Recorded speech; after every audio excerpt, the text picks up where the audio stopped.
A business meeting of the Washington County Board of Education. We do have a quorum, and at this time, I'd like to introduce Adeline Alderton, a first grade student at Salem Avenue Elementary School, and she is going to lead us in the Pledge of Allegiance.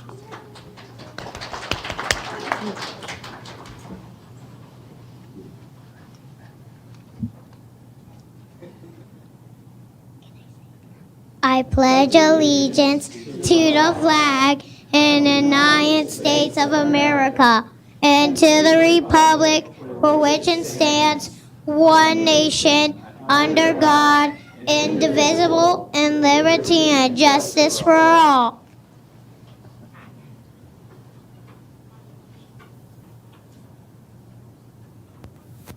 Thank you.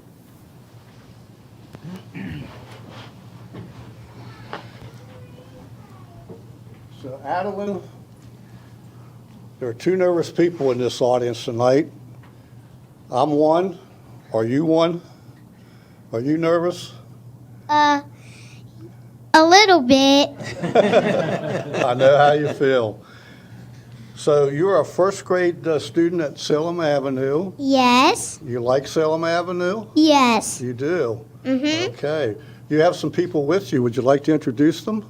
Yes. Daddy Arterton, Mommy Arterton, and Carrie, and Amanda is especially not here, but he's our doggy. Aww. And he's a poodle. You say it's a he? Yeah, it's a boy. Is it spoiled? It's a poodle, mini poodle. It's a spoiled mini poodle. I understand your favorite class is art with Yes. Mr. White. Mm-hmm. Why do you like art? Because I love to draw so much. At my age, I still draw stick figures. I've never advanced. So you have two sisters, I understand. Yeah, their names are Layla and Arissa. So are they younger than you?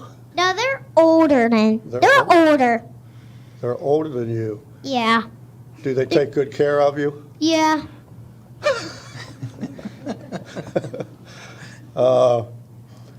And Carrie is your aunt, right? Aunt. Aunt? Okay. Yeah. Yes. Yeah. I have a niece named Carrie, but she doesn't. She spells it with two R's. And your favorite movie is The Nightmare Before Christmas? Wow. Yeah. Also, my other favorite movie is The Grinch. Yeah. I see a theme. Colleague, do you have anything you'd like to ask or say? I think that someone needs to say that that might be the coolest sweater that I ever saw in my life. Thank you. And Adeline, I have to add that your pledge was the best yet. You were loud enough that everyone heard, and you led us well. Thank you. Yeah. Oh, welcome. Well, very good job. And you're waiting on Santa Claus. Did you write a letter? Not yet, but I will write a letter. Don't worry, I will write. Sorry, Mr. Stauffer, you're going to write that letter. Okay. Well, thank you, Adeline, for coming tonight and bringing your family. We appreciate it. You did a great job. Oh, welcome.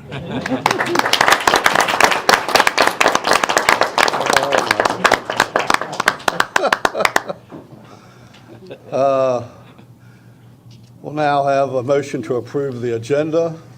Vice President Stauffer, I would like to make a motion to amend the agenda to remove item number 10 from the consent agenda, the vehicle renewal bid.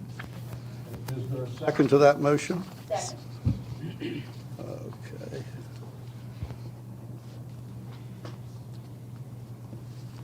And you're removing item number 10. Yes, sir, the vehicle renewal bid. Okay. Any questions, discussion about that? All in favor of the amendment? Okay. Student member concurs.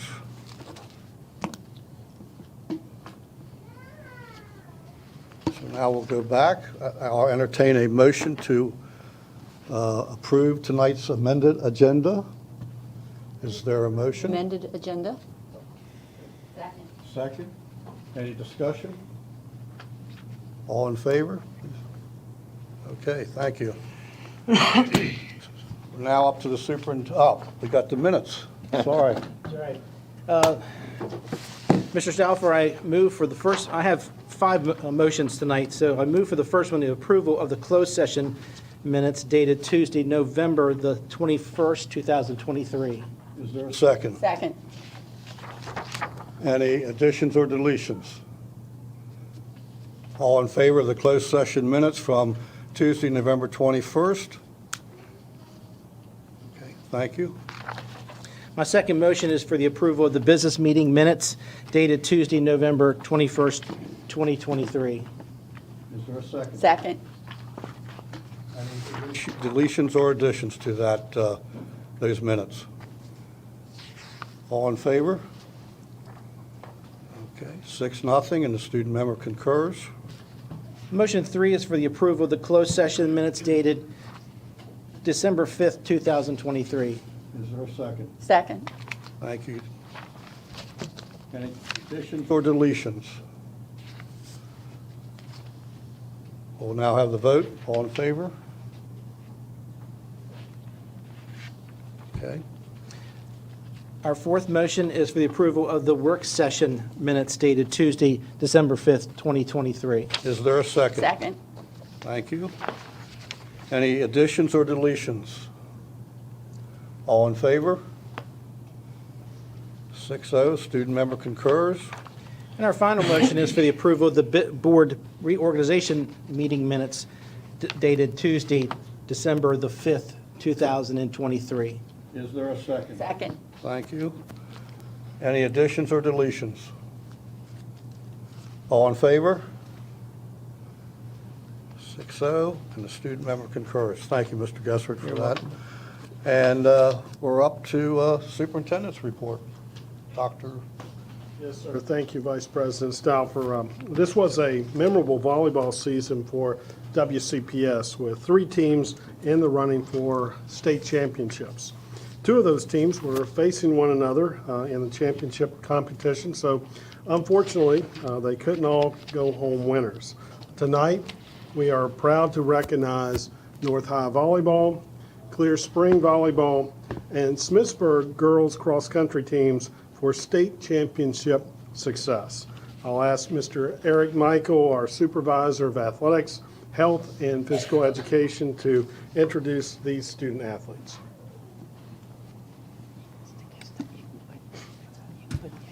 Thank you, Dr. Savine. Good evening, members of the board. We are here to recognize our athletes from the fall season. It was a very successful fall season for Washington County. I'll just kind of highlight a couple of our things from the fall. Our teams this fall, not including the ones you're going to meet tonight, we had 4 CMC, which is our Central Maryland Conference Championship teams this year. We had 6 MPSSA, that's state region championships this year. Out of 6 of them, 4 of them were volleyball state champions in region. So we have 7 schools. 4 of them, that's pretty impressive. And then we had 3 state championship teams that you're going to meet tonight. So what I'm going to do is I'm going to introduce each team and talk about the team, and then we'll introduce the individual team members. So first up tonight, we have North Hagerstown, who was our 3A state champions this year, back-to-back state champions. And I'm going to say this, with all the teams you're going to see tonight, the volleyball teams, both of them are back-to-back champions this year. The cross-country team you're going to meet was runners-up last year, and this year state champions. So very, very talented set of young ladies here that you're going to meet tonight to be that consistent at the state level. So without further ado, I'm going to introduce North Hagerstown tonight. Let's start with individual accolades. Start with All County. North Hagerstown has 2 first-team members of All County, 2 second-team members, and 1 third-team member. For the Central Maryland Conference, they have 3 first-team members, 2 second-team members, and 2 honorable mention team members. We're education-based athletics in the classroom. These ladies have a total team GPA of 3.89. Pretty impressive, yes. And then on the floor this year, they were the Central Maryland Conference Large School Champions. They were the 3A West Region 1 Champions, and they were the 3A State Champions. 5th time in school history that North Hagerstown has been a state champion. And not only were they state champion, one of my colleagues said at one of our meetings here after the fall season, we crowned 4 state volleyball champions, but we only crowned 1 sportsmanship champion. North Hagerstown this year was the Leslie W. Cook Sportsmanship Award champion as well. So good job this year for North Hagerstown. Now, let's meet these young ladies. First up tonight, we have Nevaeh Ware, Emily Gassaway, Sydney Wilt,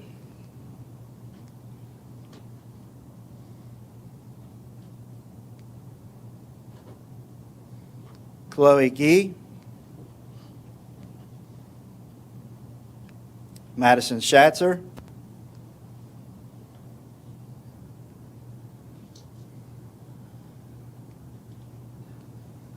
and then joining us is head coach Lacey Johnson. Your 3A state volleyball champions.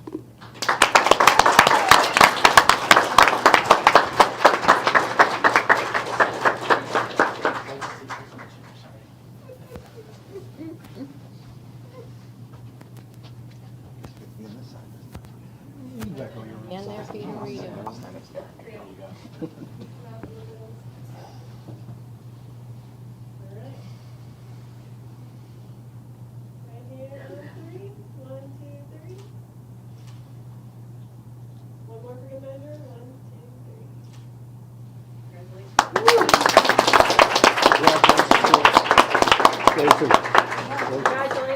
Stalker, how are you? Good to see you.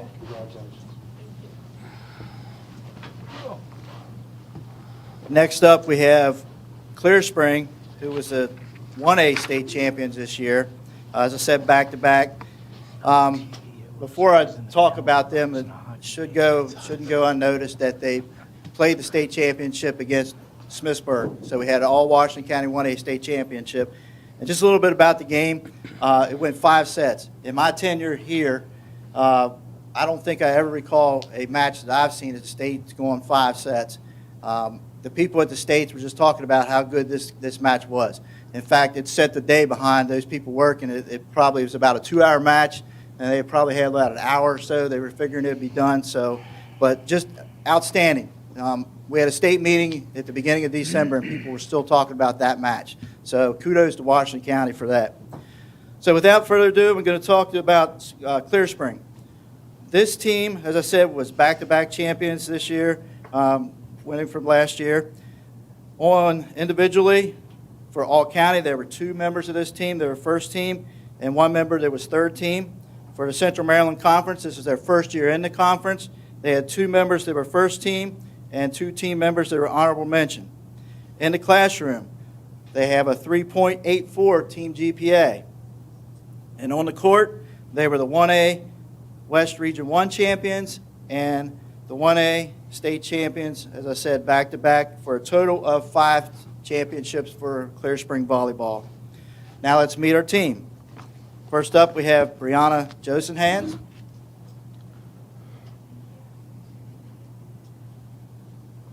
Kylan McCauley.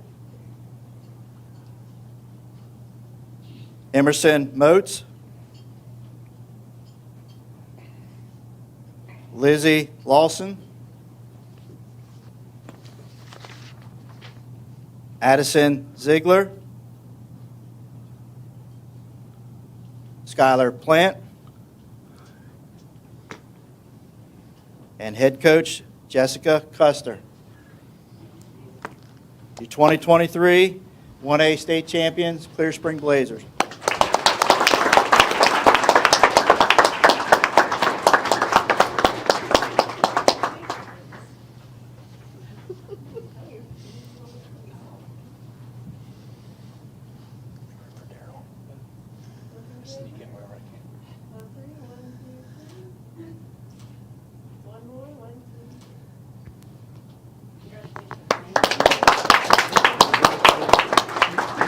Coach Cuthbert. Sir. Congratulations. Thank you.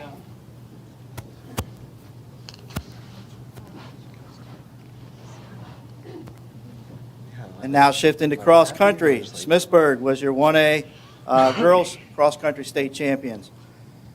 Again, this team, if you watched and know anything about cross country, they just they know where to fit in. They know where to match. They fit and kind of finish exactly where they need to win all the time. So it's probably the best team that I've seen in terms of being able to pull that off consistently. As a group of individuals, the individuals on this team, all county, there were 3 members on this team, first team all county, and 3 members, second team all county. For the Central Maryland Conference, first team, there were 3 team members, and second team, there was 1 member. In the classroom, they have a 3.85 team GPA. And on the course this year, they were the CMC, Central Maryland Conference Small School Champions. They were the 1A West Region Champions and topped it off with a 1A State Championship this year. And as I said, last year they were runner-ups, so they improved from last year to this year, making it a total of 6 team championships for Smithsburg girls. So let's meet our team. With us tonight, Jordan Davidson.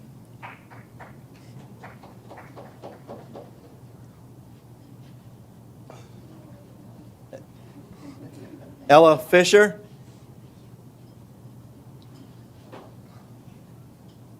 Michaela Gross. Michaela was finished second at the state meet this year. Should be noted.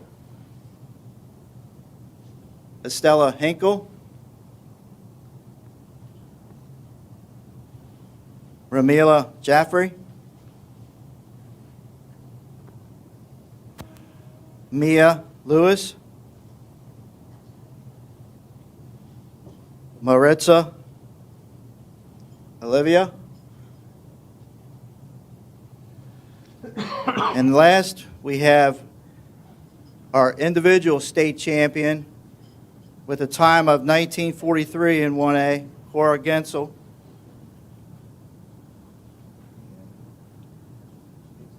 She gets 2, right. For the team championship and individual. Head coach Ray Shriver. Assistant coach Carrie Johnson McClure. And before I introduce this next guy, assistant coach, that since we've been doing this, Will Merritt, he was here as an individual champion years ago, and now here he is back, giving back as a coach. So Will Merritt, assistant coach. Your 2023 1A Girls State Cross Country Champions.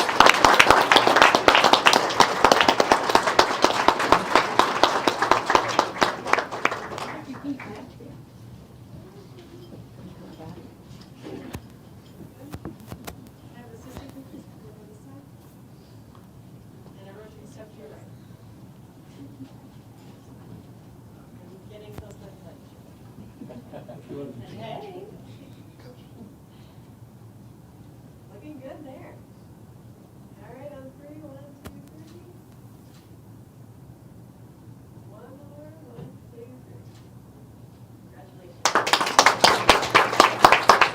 Congratulations. Coach Shriver. Good to see you, sir. Congratulations. Thank you. Shriver, congrats. I have more outstanding news to share with the next recognition. Earlier this month, Washington County Public Schools had 31 National Board certified teachers. This is the highest level of certification K-12 educators can attain for their profession. Now, I'm very proud to announce that we have more than doubled that number. Tonight, we are celebrating 48 new National Board Certified WCPS teachers, and we're also honoring 5 teachers who have maintained their National Board certification. You see that long line out there? Wow. You gotta love it. Right now, I would ask that Dr. Kara Burhans, our Strategic Initiatives Coordinator, come forward and share a little more about tonight's honorees. Good evening, President Williams, members of the board, and Dr. Sovine. National Board Certification is a voluntary advanced teaching and credential designed to develop, retain, and recognize accomplished teachers who support ongoing improvement in schools nationwide. National Board Certification is aligned with national standards for what accomplished teachers should know and be able to do. The National Board for Professional Teaching Standards certifies teachers who successfully complete its rigorous certification process. To attain certification, candidates must demonstrate the following: a deep understanding of the students they are teaching and how each student learns, ongoing reflective teaching practice rich in content knowledge, management and monitoring of student learning through the use of data and assessments, systematic thinking and reflection on teaching practice, and continued participation in professional learning opportunities. Washington County Public Schools is committed to the continued growth of this program and is honored to recognize the following teachers for attaining National Board certification. We ask that you please hold your applause until all names have been called. Elspeth Allen. Hannah Allen. Sarah Anderson. Christopher Barron. Cody Bard. Lindsay Billy. Lauren Bond. Allison Carver. Rayanne Coulter. Megan Crawford.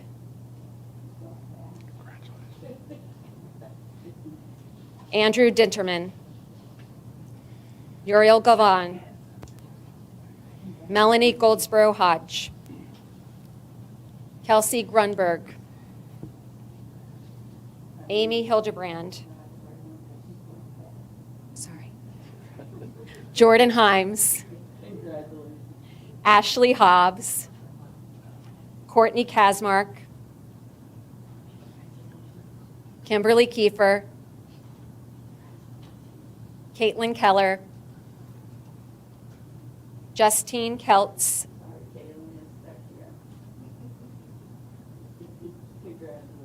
Naomi Lopez. Allison Lougheed. Katie Lowe.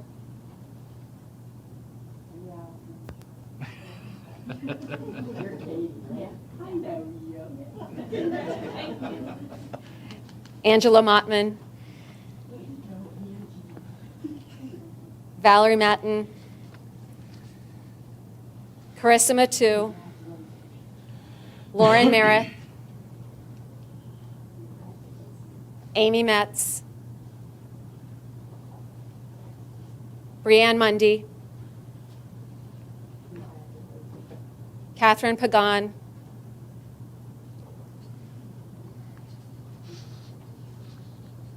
Nicole Perhinick. Stacy Rice. Matthew Reinhardt. Sarah Richick. Tara Runkles. Katie Spielman. Ashley Stottlemyre. Shauna Sunday. Jennifer Swam. Spencer Taylor. Adrian Tu. Catherine Truesdale. Allison Wadding. Betsy Warner. Jill Waters. Ralph Weaver. And Emily Willingham.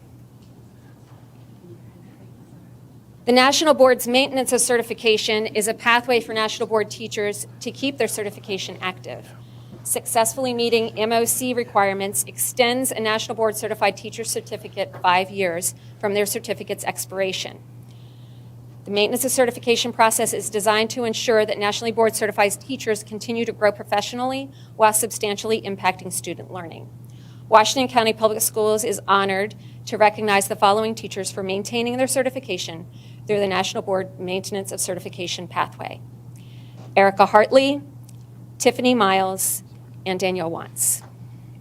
Please join me in congratulating these teachers on their outstanding performance.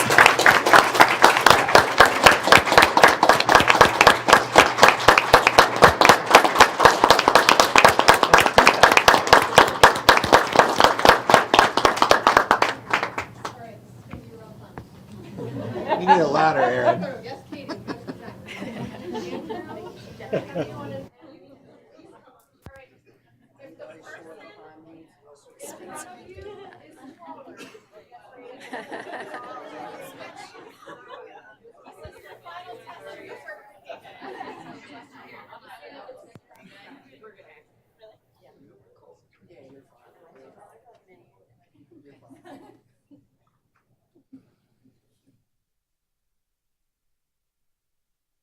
Take a small step to your right. I think I can get you in. Stauffer, if you get to the left. There you go. Dr. Savine, if you get closer to Mr. Bickford, I think I'll see you in this window right here. Great. Well, this time just scrunch in a little bit.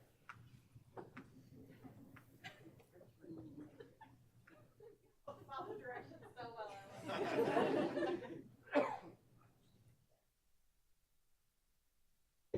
Good smiles here.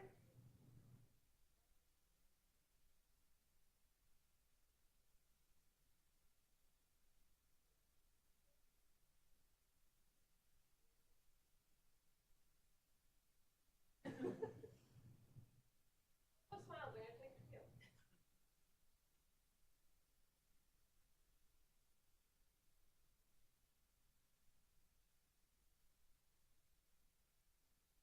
Someone is.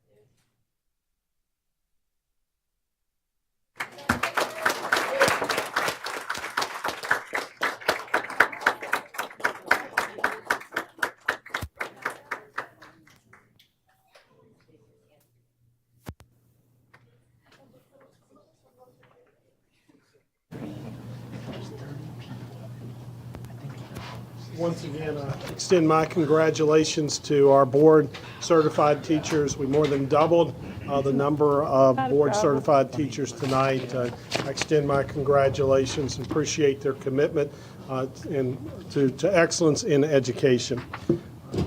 Mr. Stauffer, that concludes the first part of my update.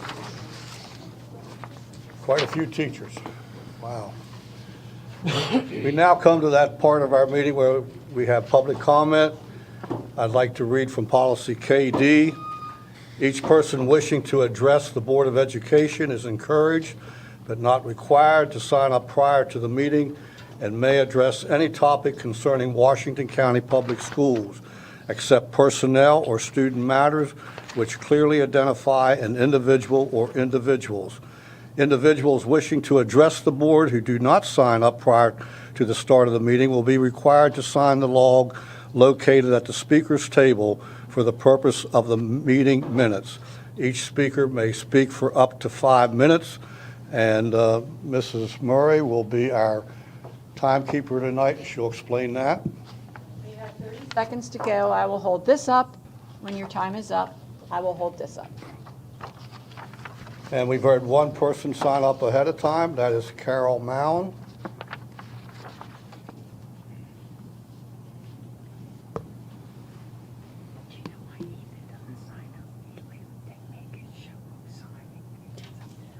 Welcome. Thank you. Good evening, Vice President Stauffer and members of the board and Dr. Sovine.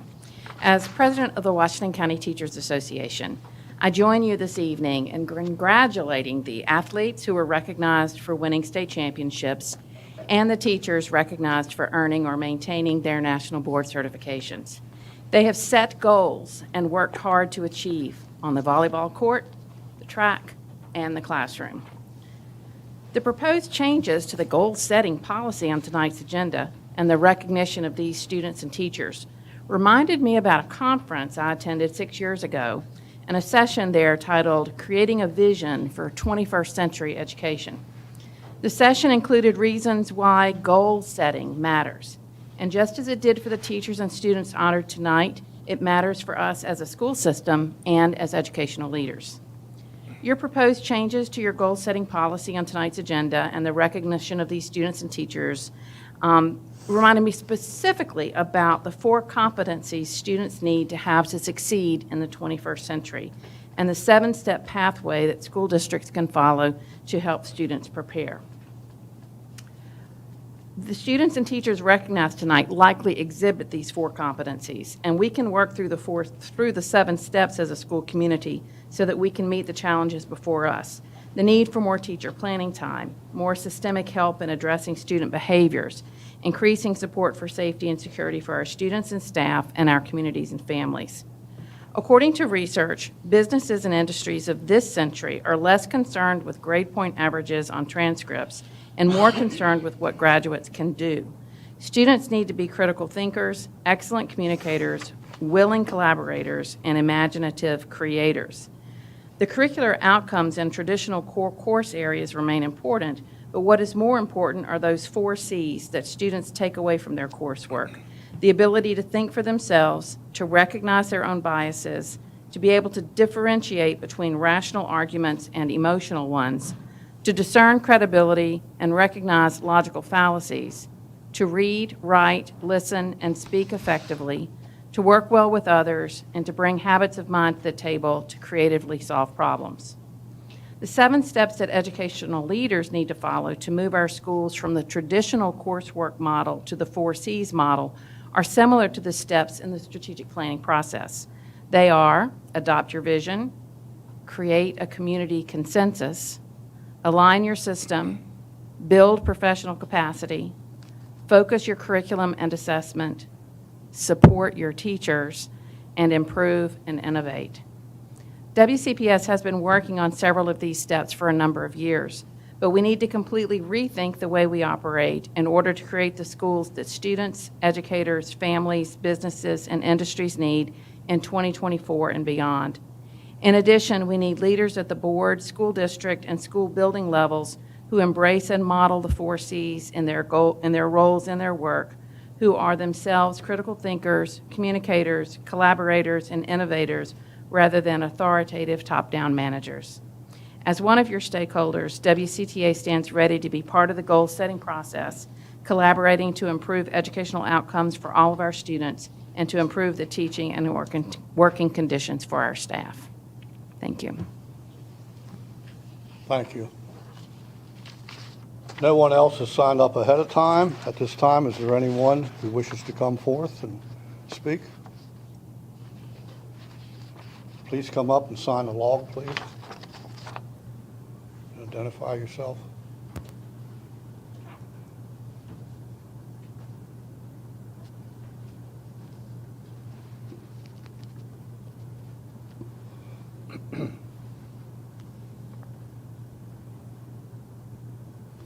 Lot to fill out here.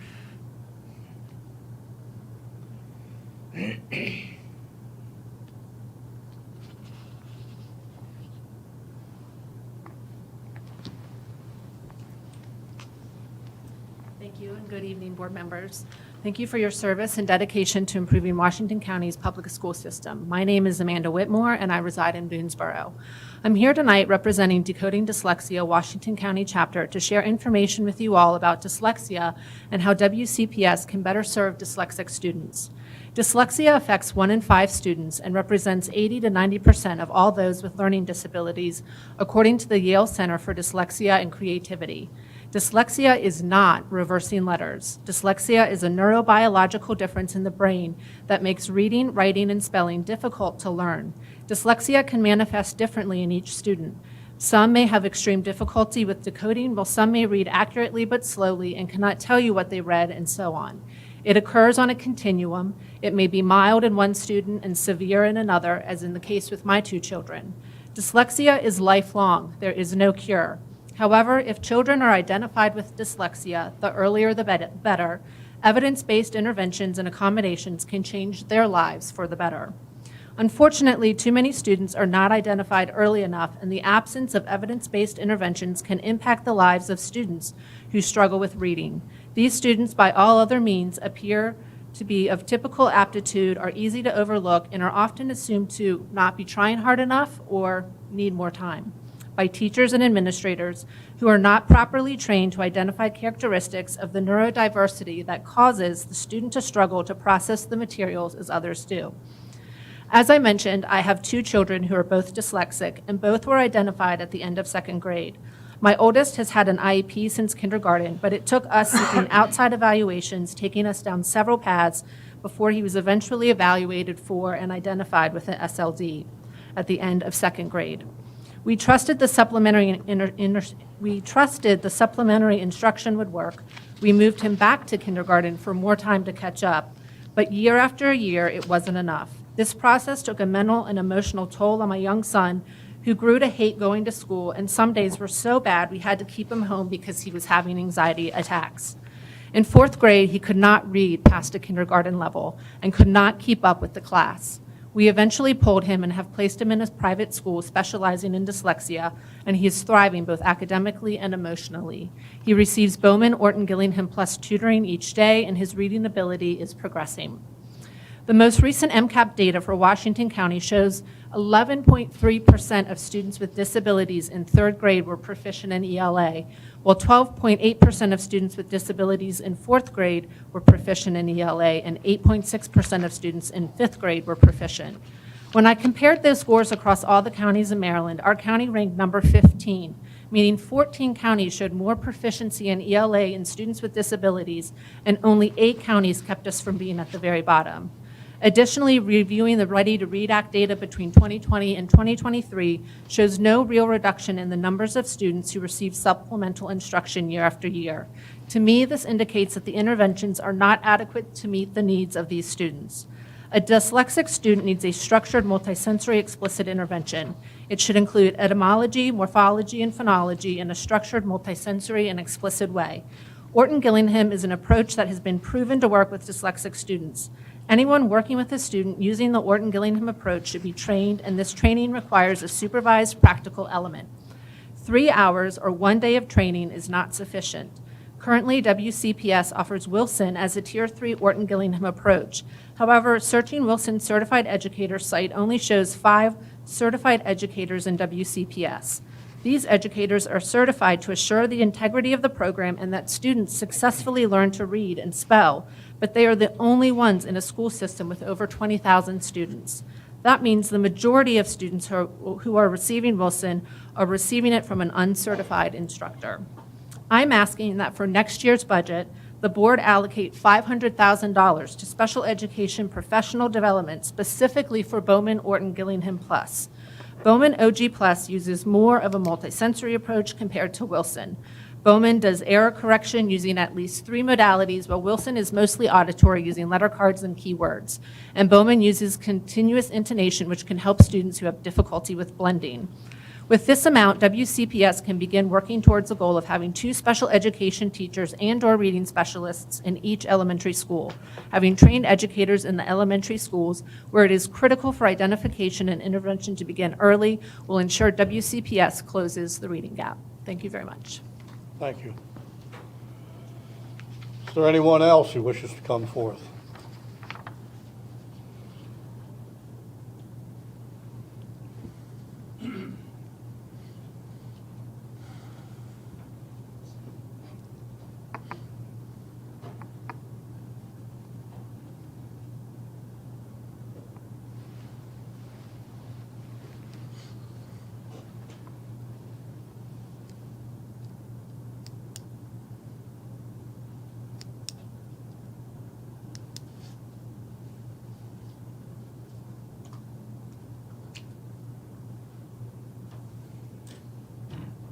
Members of the board, I'd like to introduce myself. I really appreciate the opportunity to come and talk to you tonight.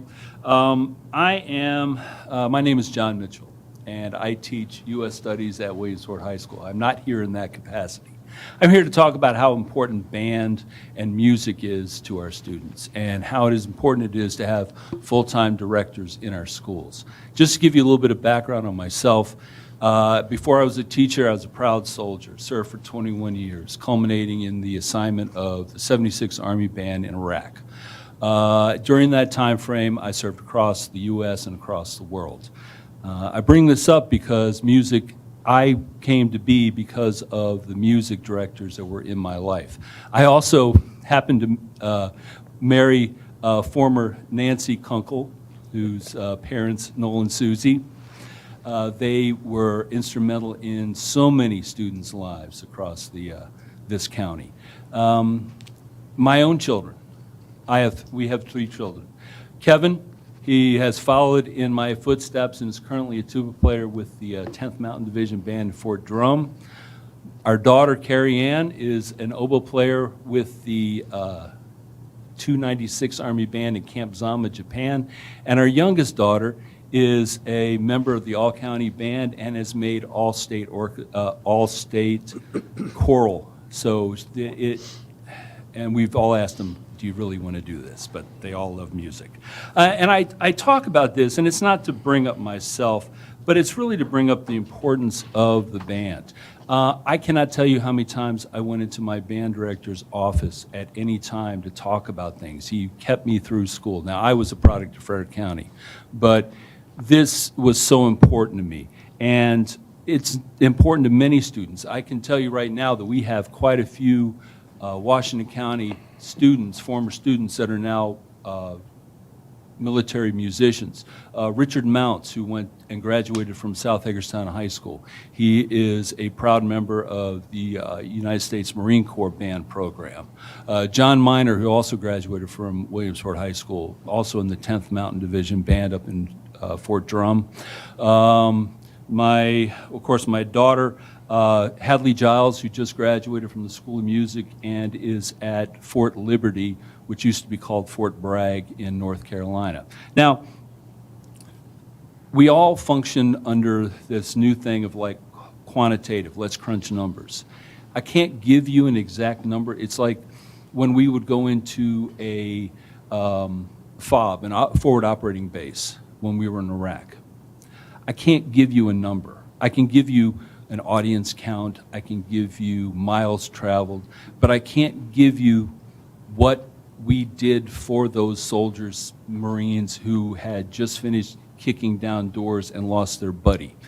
It's the same way with band directors. I can't give you a number that tells you their importance. I can tell you from here what it is. And to have those people in our schools, they have those students for 4 years. I get them for 1 year. Love my students. They get them for 4. They are some of the most important people in our building. They really are. I can just tell you that music is a lifetime of appreciation. I'm not sure I can say any more, but thank you very much for the opportunity to talk here. Thank you. Thank you. This time, is there anyone else who'd like to come forth and speak?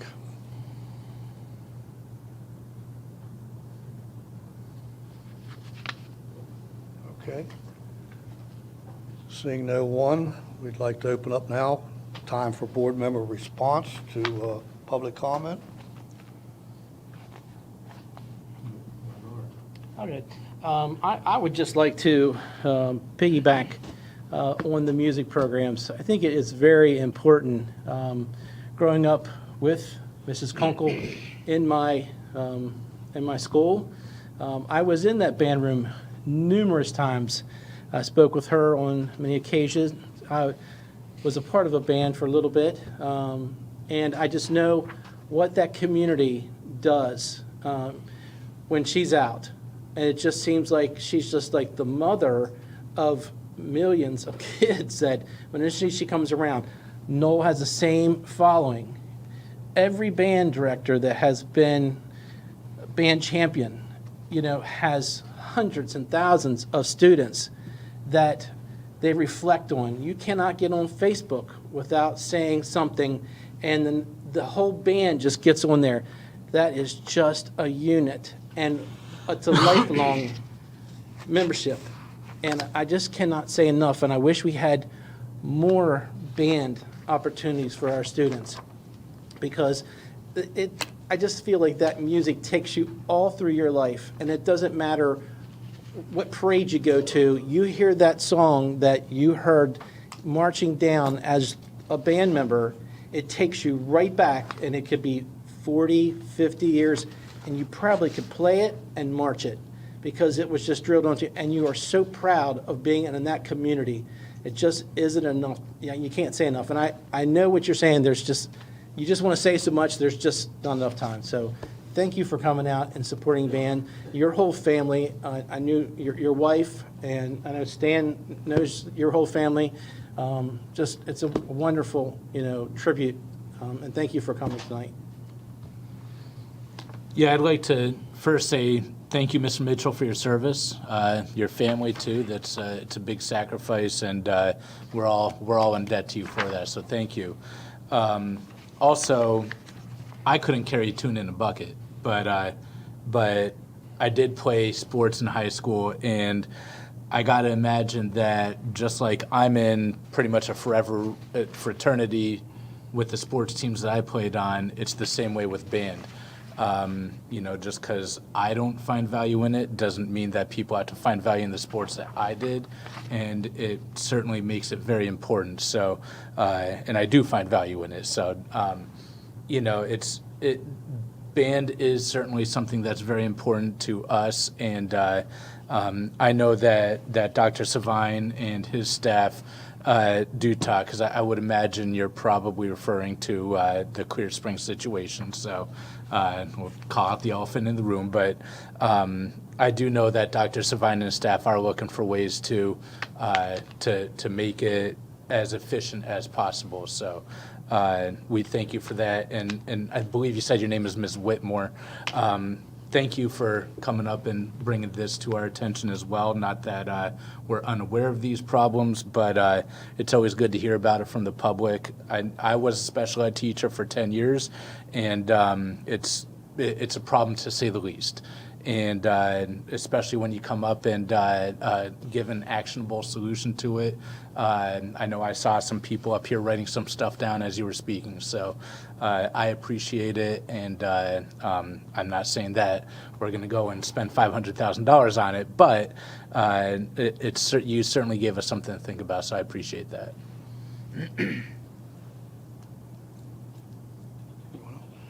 I want to thank everybody for coming out speaking tonight.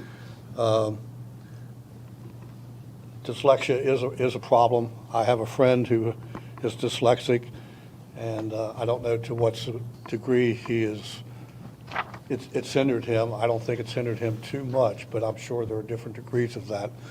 And the band program, I wish we could find an answer to the decreasing size of bands in Washington County. Having marched in South Hagerstown High School band in the early 60s, I can remember my freshman year of high school. I entered high school in September of 1960, and by January 20th, I had marched in the Macy's Parade in New York City. I had performed in a halftime show for the Baltimore Colts, Los Angeles Rams in the old Memorial Stadium in Baltimore, Maryland. And a few days before Kennedy's inaugural parade, we got an invitation from the inaugural committee to represent the state of Utah because they couldn't send a band. And it was cold and everything, and we were in concert mode by then. And I can remember Mr. Kenny, our band director at South High, said, "Leave it up to you. You want to go?" And everybody said, "Yeah, we want to go." So we had to go outside and march. It was under 32 degrees, and I can remember the horn. I was a drummer, so I didn't have to worry too much, but I can remember the horn players, the brass players, carrying their instruments under their arms pits to keep them warm and everything and so forth. But it was quite an experience, and here I am, 63 years later, and I still remember those things, so I hear you. All righty. Old business, Mrs. Long. Thank you, Vice President Stauffer, members of the board, Dr. Savine. Tonight we have the second reading and proposed changes to policy JFC, Code of Conduct, Respect, Responsibility, and Civil Behavior, and the second reading of proposed rescission of policy JGC, Academic Integrity.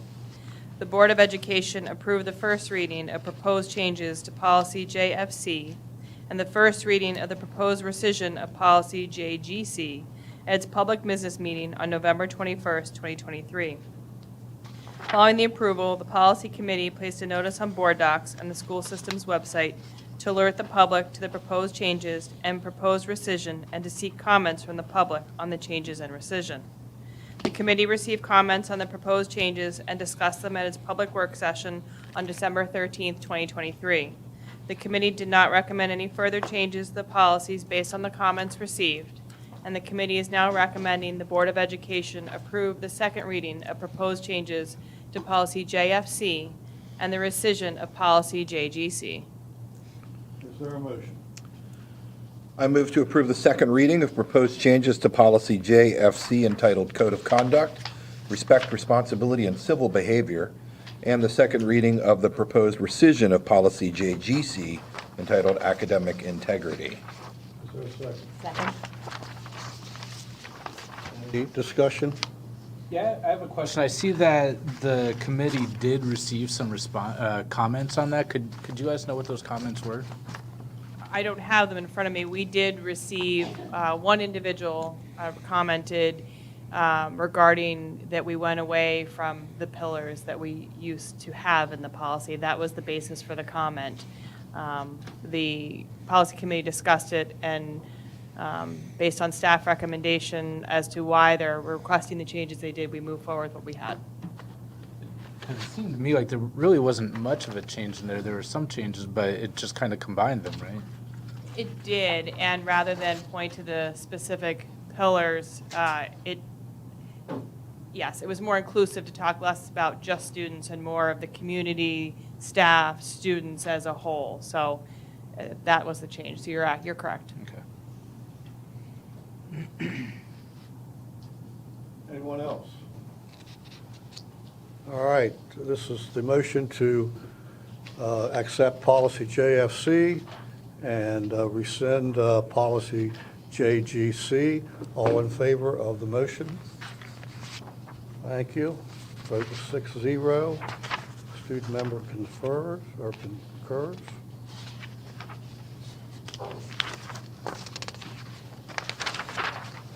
Second reading of proposed changes to policy GBEC, drug-free workplace. The Board of Education approved the first reading of proposed changes to policy GBEC at its public business meeting on November 21st, 2023. Following the approval, the policy committee placed a notice on board docs and the school system's website to alert the public to the proposed changes and to seek comments from the public. The committee has not received any comments. The committee is now recommending that the Board of Education approve the second reading of proposed changes to policy GBEC. Is there a motion? I move to approve the second reading of proposed changes to policy GBEC entitled Drug-Free Workplace. Is there a second? Second. Any questions, discussion? It looked like we just kind of added cannabis to this whole policy. That was about the only change I noticed. Is that about right? That's correct, Mr. Gesser. That was the only change, was cannabis and cannabis products. Thank you. Any others? All right. Approve the second reading of proposed changes to policy GBEC entitled Drug-Free Workplace. All in favor? Thank you. The vote was 6-0. Student member concurs. And now we move to new business. First reading of proposed changes to policy AEA goal setting. The policy committee reviewed policy AEA at its public work sessions on September 14th, November 16th, and December 13th, 2023. The committee, along with the superintendent, offered several changes to the policy, including expanding the policy to address strategic planning and updating the format. Under the proposed changes to the policy, the Board of Education will develop and implement a strategic plan in cooperation with the superintendent. In addition, the board will conduct a review of its strategic plan at least yearly and make, if needed, adjustments. The committee is requesting the Board of Education to approve the first reading of proposed changes to policy AEA. Mr. Vice President, I move to approve the first reading of proposed changes to policy AEA entitled Goal Setting. Is there a second? Second. Any question or discussion?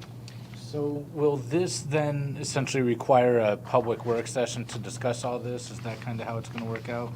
I believe so. The policy hadn't been reviewed since 1989, so it definitely needed a refresh. And there had been conversations, and certainly Dr. Savine, please step in, to make the process more transparent. Yeah, the plan is, we just last month put out an RFP for a third party to assist us with the strategic plan for the district.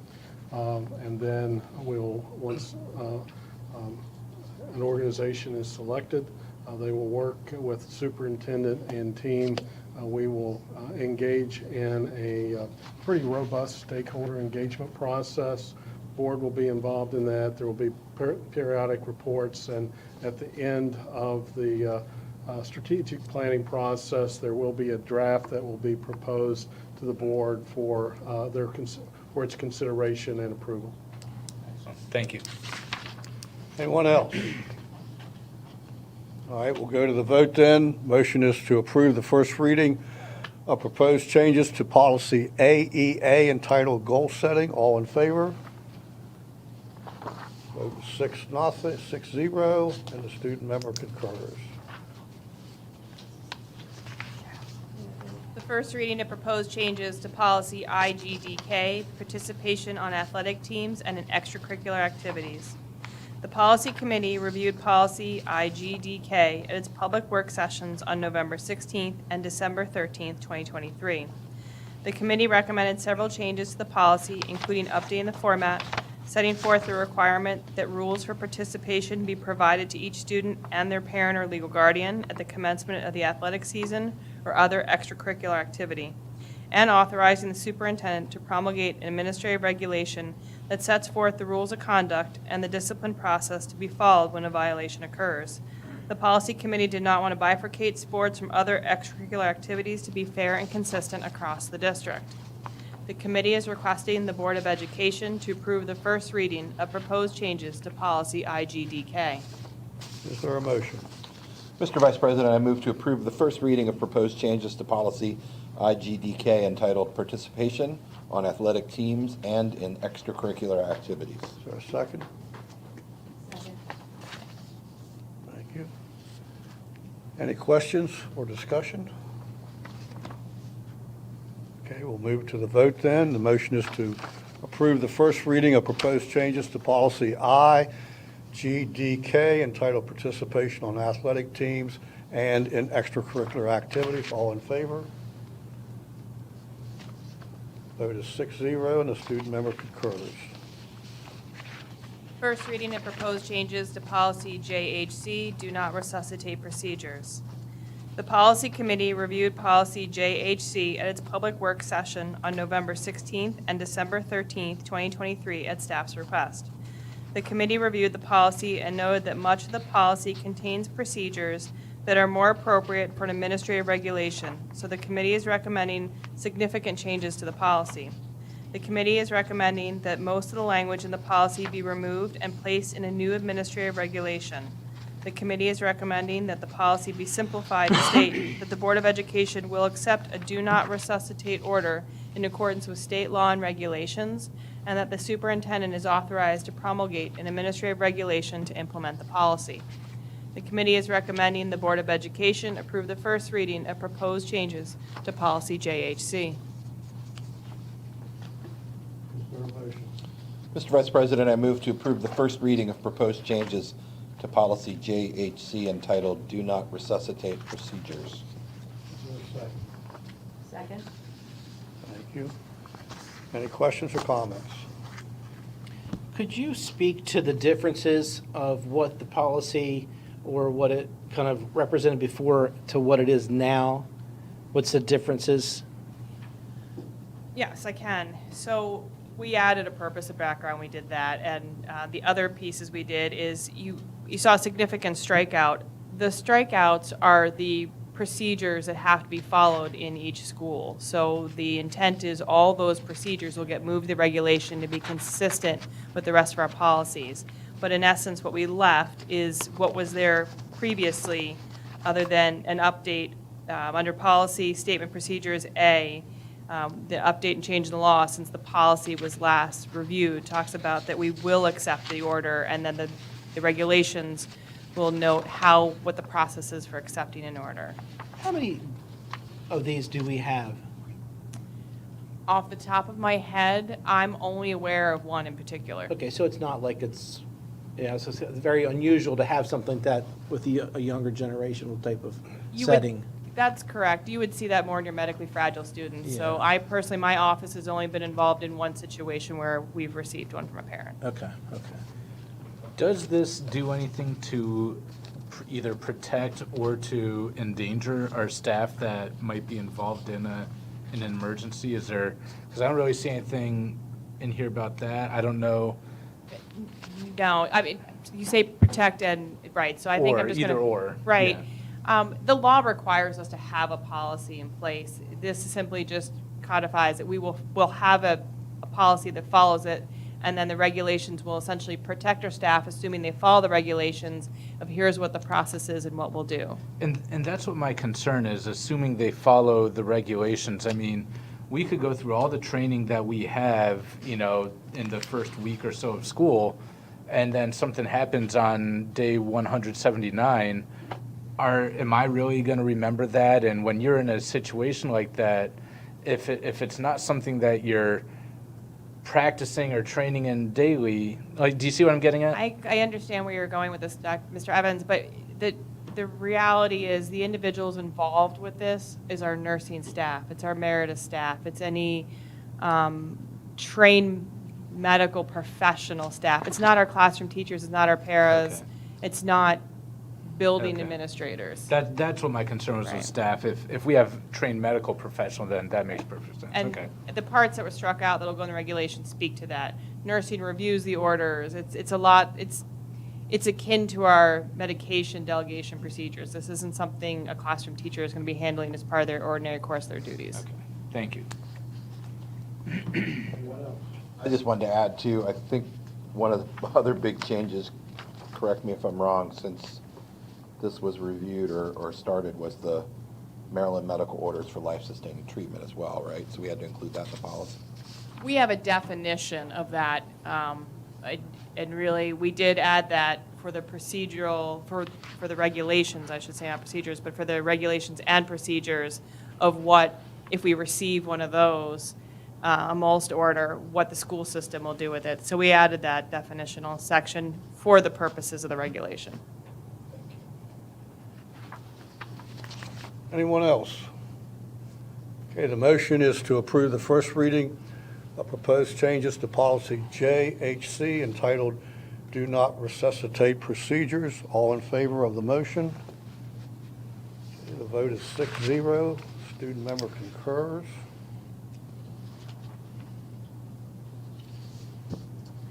First reading of proposed changes to policy JHCB.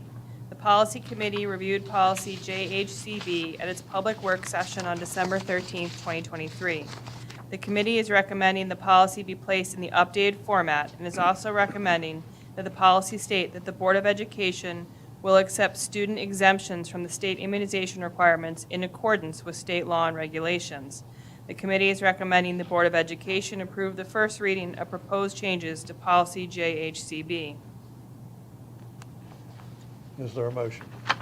President, I move to approve the first reading of proposed changes to policy JHCB entitled Inoculations of Students. Is there a second? Second. Questions, comments, discussion? So my concern when I saw this was just went back to 2020 when we had quite a few parents worried that we were going to require their kids to get vaccinated. And I know this essentially just says that we're going to follow the law.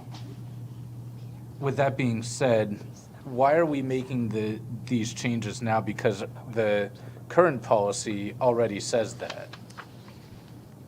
That's a good question. One, proper format. Two, a lot of the questions that came up from parents wanted to know, there was concern about exemptions because our policy doesn't state that.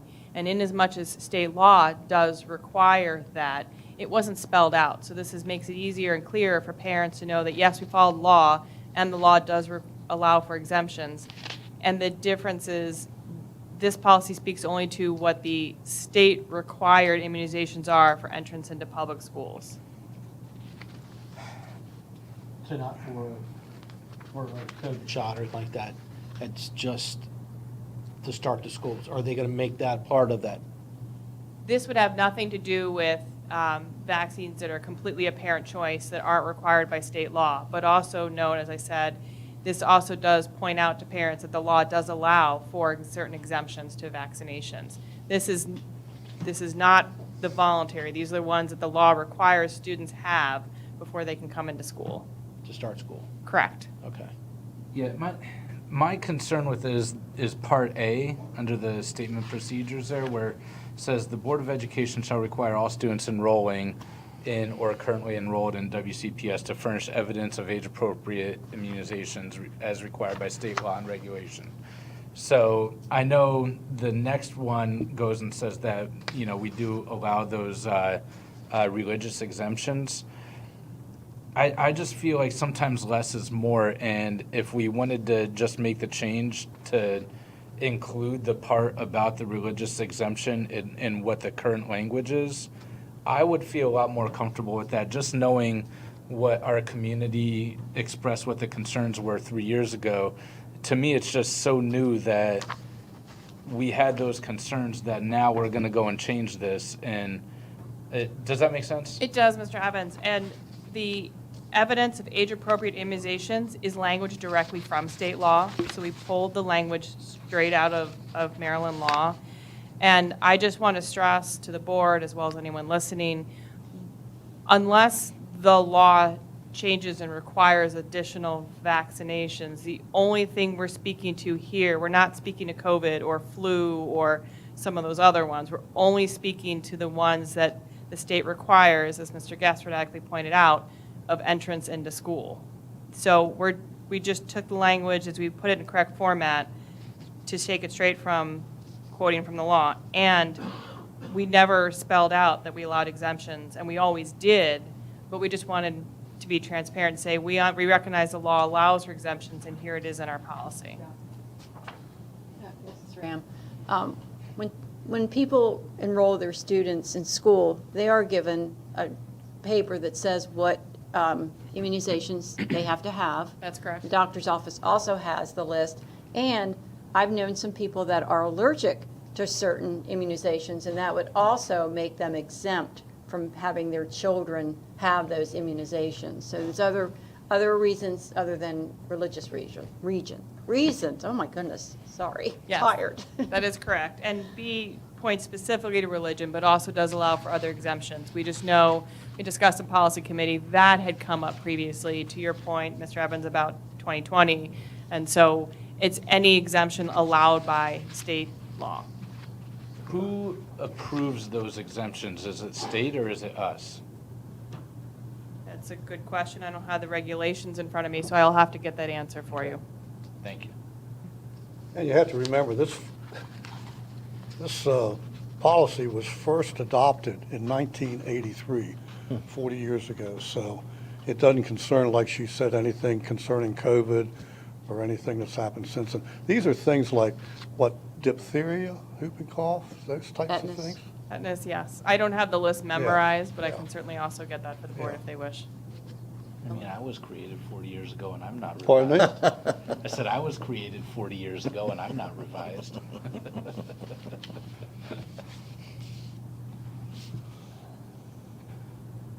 Anything else? Okay. The motion is approve the first reading of proposed changes to policy JHCB entitled Inoculations of Students. All in favor of the motion? Vote was 6-0. Student member concurs. Go ahead. Approval of Washington County Board of Education operating norms and Washington County Board of Education communication processes. The Board of Education, I didn't finish the executive summary. I'm asking the board to approve the Washington County Board of Education operating norms and the communication processes as discussed in the work session at the last meeting. Is there a motion? Vice President Stauffer. I move to approve the Washington County Board of Education operating norms. Is there a second? Second. Discussion? Hearing none. Motion to approve the Washington County Board of Education operating norms. All in favor? 6-0. Student member concurs. Go ahead. Approval of modifications to the memorandum of understanding between the Maryland Theater Association and the Washington County Board. We had a second motion. Oh, I didn't, sorry. I jumped ahead. Yeah. I'm ready to be done. Yeah. Vice President Stauffer, I move to approve the Washington County Board of Education communication processes. Is there a second? Discussion? All in favor of the motion to approve the Washington County Board of Education communication processes? Vote 6-0. Student member concurs. And now my last topic for the evening. Approval of modifications and memorandum of understanding between the Maryland Theater Association and the Washington County Board of Education. The Maryland Theater Association and the Washington County Board of Education entered into a memorandum of understanding on September 20th, 2019. The MOU sets forth the terms and conditions under which the Maryland Theater serves as the theater for the Barbara Ingram School for the Arts. The parties now wish to make modifications to certain terms and conditions of the MOU. Such changes include modifying the MOU to set forth the lease rate for the View and the Historic Auditorium, which will remain through the 2028-2029 school year. A new clause has been added that sets forth how base rent will be determined for the View and the Historic Auditorium beginning in the 2029-2030 school year. The parties have agreed to several other modifications, one of which is to the term of the MOU. The term of the MOU, which is currently set to end in 2029, has been modified and will commence on July 1st, 2024, and continue through June 30th, 2035, pending the Board of Education's approval of the modifications. Staff is recommending the Board of Education approve the modifications to the MOU that is being requested. Is there a motion? Stauffer, I move to approve the modifications being requested to the Memorandum of Understanding between the Maryland Theater Association Incorporated and Washington County Board of Education. Second. Thank you. Questions, comments? Seeing none, we'll move to the vote. Oh, sorry. Just in my capacity as the liaison to Barbara Ingram School and also familiar with the Maryland Theater, I just want to send my appreciation to the Maryland Theater staff for being fantastic hosts and being a part of our education process. How lucky we are to have a theater in our downtown area connected to one of our high schools that they can use. And so I'm glad to see we're continuing this relationship and even improving it. Okay. Is that it? Okay. Any more? All right, the motion is to approve the modifications being requested to the Memorandum of Understanding between the Maryland Theater Association Incorporated and the Washington County Board of Education. All in favor of the motion? Vote was 6-0, and the student member concurs. Mr. Bakewell, you're up.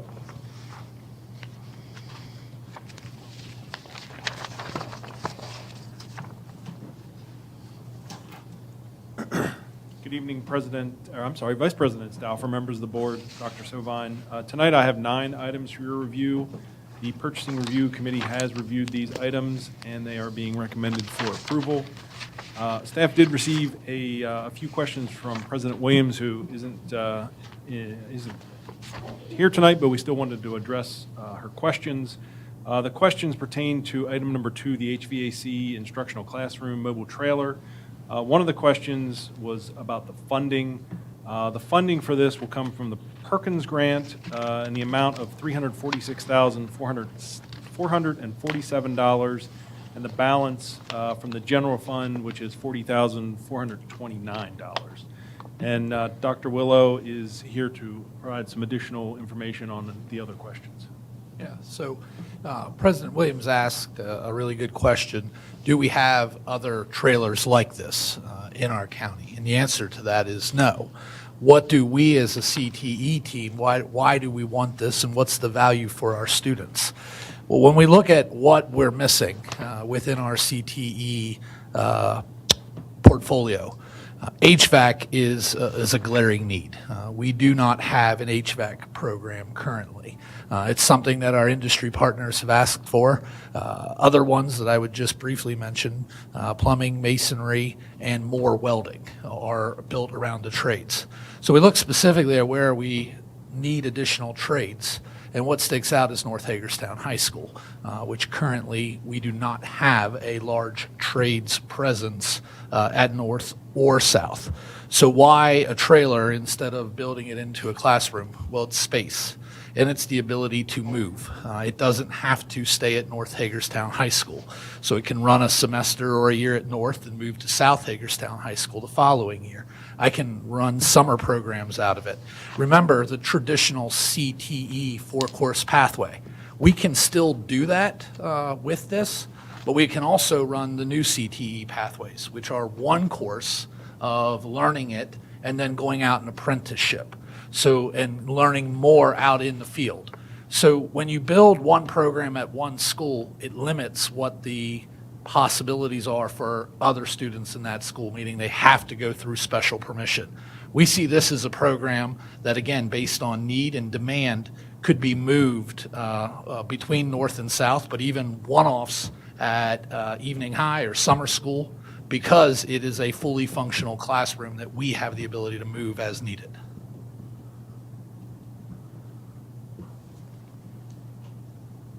Anything else? Okay, motion? Mr. President, I move to approve the awards, renewals, and procurements for gasoline and diesel fuel deliveries to Petroleum Traders Corporation and AC&T Company, Inc. at the bid factor plus minus the current OPUS wholesale price. HVAC instructional classroom mobile trailer to Hamden Engineering Corporation at a cost of $419,070. Wireless access points to CDWG at an approximate 3-year cost of $1,470,090.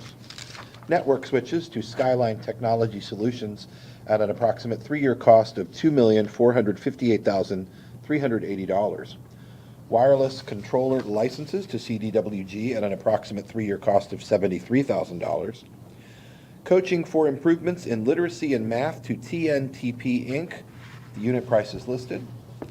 Student information system purchase of additional module to EduPoint Educational Systems at a cost of $74,271. Landscaping materials to Greenleaf Group, Inc., Metro Recreation, Inc., Site One Landscape Supply, and the Mulchman, LLC, at the unit prices listed.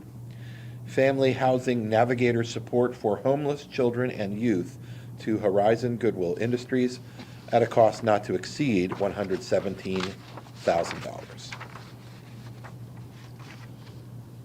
Is there a second? Second. Thank you.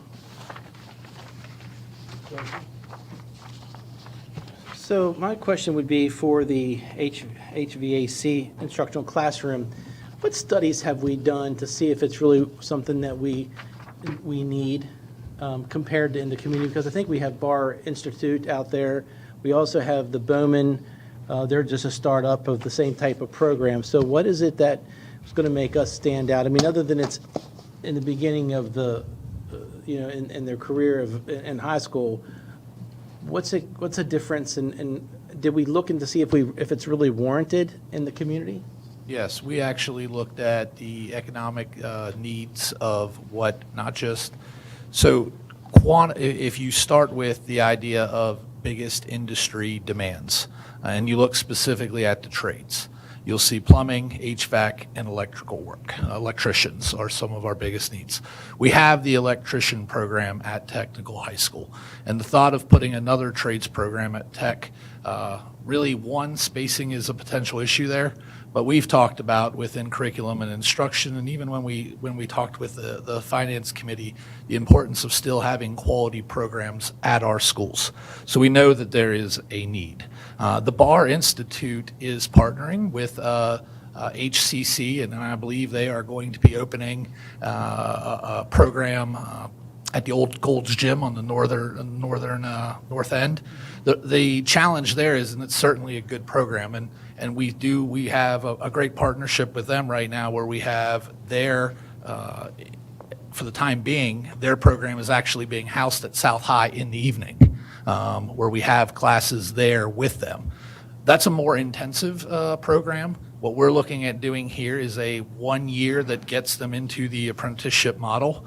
From a cost standpoint, there is a cost for sending students to the Bar Institute. And again, we look at that over the course. We believe, looking at the numbers, that this makes more sense from a financial standpoint because it's something that can be ran course after course. But again, the mobile piece of it that I might want to go back and highlight one more time, the piece to that for us is the ability to not be locked into one school with a program. As the needs change, as the community changes, everything here moves with it. So we're not, when we invest in a new classroom and we put a program at Tech or we put a program somewhere else, you either have to find a way to get there, special permission, and it's always there in the sense that some of that stuff is very hard to move. Think, the diesel program that we just opened at Tech High. It's not something we could pick up and move necessarily to another school without a large cost.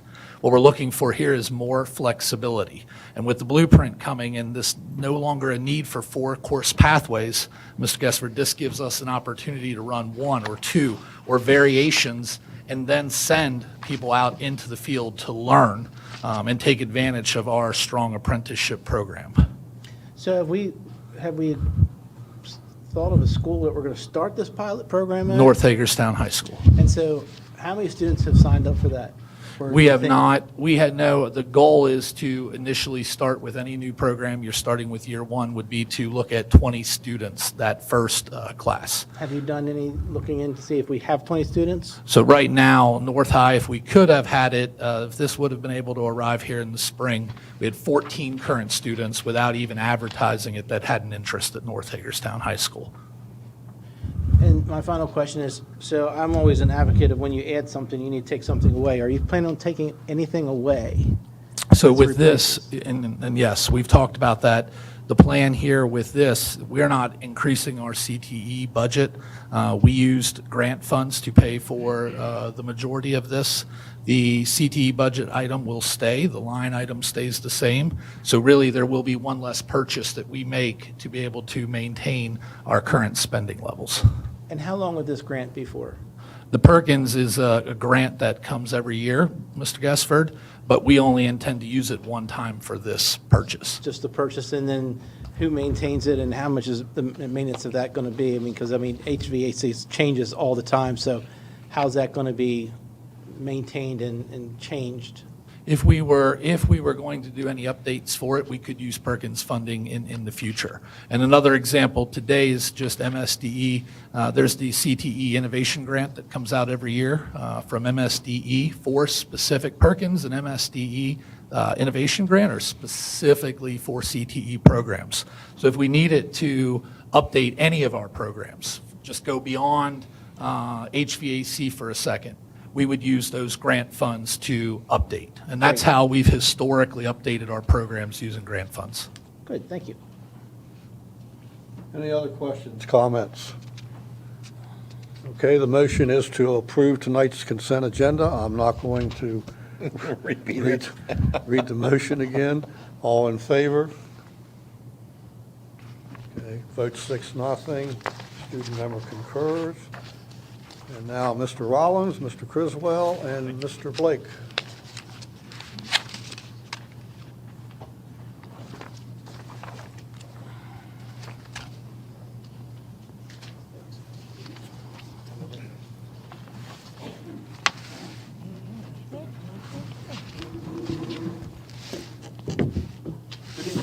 Vice President Stauffer and Dr. Zavine, members of the board, we're here tonight to present and seek approval of the educational specifications for the temporarily named Downsville Pike Elementary School.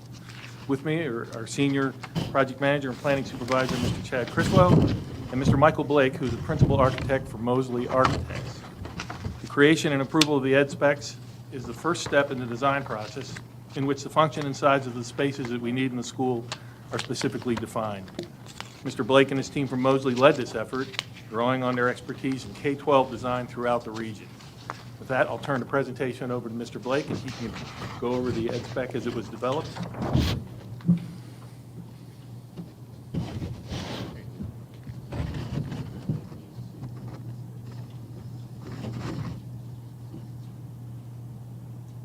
Okay, we'll just start with a high-level project overview. So the project is contemplated in 2 design phases. So we looked at developing that spec that captured a phase 1 and a phase 2 approach to the design. Phase 1 is a 4-round school accommodating 688 students. We also included core spaces and capacity and infrastructure space to accommodate future expansion. The phase 2 is sort of a conceptual, will be a conceptual design to add an additional round to create a 5-round school to accommodate 865 total students. So the ed spec process, we developed a ed spec committee, and it was a pretty comprehensive committee comprised of WCPS administrative staff. We had principals from adjacent schools, teachers, employee support personnel, and even parents and state representatives involved. So a very well-rounded and comprehensive team. The process included multiple meetings. Our first meeting we had a visioning activity that discussed some sort of high-level visioning and mission approaches to the new school. We looked at square footages for each space. We discussed lessons learned from other Washington County elementary schools, and we took a tour of Sharpsburg Elementary, which is the most recent school designed in the system. We had a second meeting where we delved a little bit more deeply into the space discussion. We've reviewed things like adjacencies and activities and special requirements for each of the spaces. We carried that into a third meeting where we continued on in a little bit more deeper discussion and then finalized the ed spec in terms of total square footages and total types of spaces that would be required. And then finally, we posted a draft of the ed spec using a Google Docs platform, and this was a great exercise. It allowed everyone on the team to review and provide comments and even ask questions of team members so that we could get a final ed spec that accommodated all of the needs of each individual specialty. So project goals in terms of phase 1, as I mentioned, this is an ed spec for 688 students, accommodating 22 teaching stations. We also had a 3,000 square foot community space accommodation. As mentioned before, we looked at core spaces such as kitchen and dining to accommodate a future expansion. And adding up all of the spaces and square footages, we captured about 83,000, a little over 83,000 square feet at a 70% efficiency, which is within the state guidelines. Table on the right-hand side is just a counting of the different classroom ranges, the number of students and number of classrooms that are anticipated, and then total number of students. And then you can see at the bottom table is square footage, both in a square foot per person and a gross square foot. Yeah, my apologies. So this is an ed spec summary. As mentioned, there's four classrooms per grade. This is for grades K through 5. We do have individual toilets in each classroom. There's also pre-K classrooms, and this is a unique situation where we've got pre-K for 3-year-olds as well as 4-year-olds. And specialty classrooms such as art and music are also incorporated. We have an instructional resource center with a learning studio, full-size gym that will be available for community use, cafeteria, which is designed for the future expansion, and as mentioned, a 3,000 square foot allotment for community use spaces. In terms of Phase 2, this is a preliminary assessment of the types of spaces that will be needed to accommodate the 865 students. There's 8 additional teaching stations. We've got each of the additional classrooms will have collaborative space similar to the Phase 1 design. And this will increase the total by 177 students and add about 17,000 gross square feet to the project. And then here's a summary of that Phase 2 portion of the ed spec, 1 additional classroom for grades K through 5, and 2 additional pre-K classrooms. We've also incorporated some flex classrooms that can be used as, or flex space that can be used as classrooms or labs to provide some flexibility for the future. And then 2 additional social work offices and additional itinerant rooms for specialty instruction. And that's it. We welcome any questions you have. I want to point out a couple things. One, the square footage, the 83,000 square foot is within the state guidelines. So we won't be needing to spend any additional local funds for square foot overage. We'll stay right within the state guidelines, and that's important on our funding. If the board approves the educational specs tonight, the document will be forwarded to the Interagency Commission on School Construction and the Maryland State Department of Education for review and approval as part of the process that we must follow to gain approval for state construction funding in the following fiscal years. The board's approval will also allow the project to move forward to the next phase, which is schematic documents. So any questions you might have for any of us, we'll be glad to answer.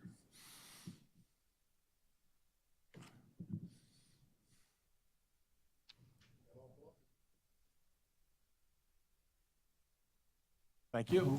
We have a motion. Do we need a motion? We have a motion. We got a motion. Thank you, Michael. That's right. I'll move for the approval of the Downsville Pike Elementary School educational specifications. Is there a second? Second. Thank you. No discussion or anything? All in favor? Vote 6-0. Student member concurs. Okay, thank you. Thank you very much. Thank you. Thank you, Mr. Gessford. We all forget from time to time, don't we? Okay, we're back to the superintendent's report. Yes, sir. Vice President Stauffer, members of the board, our team here at CES got a full dose of holiday spirit this morning. Our senior leadership hosted a Waffles in a WCPS Wonderland breakfast event. Pleased to see it was well attended. We had over 300 attendees throughout the morning hours.